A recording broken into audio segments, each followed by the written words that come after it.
হত্যাচেষ্টা মামলায় নায়িকা পরিমণি ও তার costume designer Junaid Baghdadi Jimmy ওরফে জিমকে হাজির হতে সমন জারি করেছেন আদালত। ব্যবসায়ী নাসিরউদ্দিন মাহমুদের করা হত্যাচেষ্টা মামলার তদন্ত প্রতিবেদন গ্রহণ করে এই আদেশ দেন ঢাকার judicial magistrate M Saiful Islam.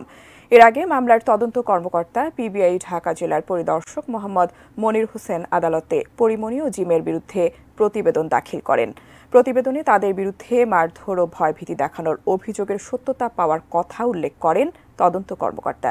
তবে আরেক আসামি ফাতেমাতুজ জান্নাত বনির বিরুদ্ধে অভিযোগের সত্যতা পাওয়া যায়নি। এর আগে 2021 সালের 6 জুলাই ঢাকার সিনিয়র জুডিশিয়াল ম্যাজিস্ট্রেট রাজীব হাসানের আদালতে বোট ক্লাবের সভাপতি ব্যবসায়ী নাসিরউদ্দিন মাহমুদ বাদী হয়ে পরিমণি সহ 3 জনের বিরুদ্ধে এই মামলা করেন।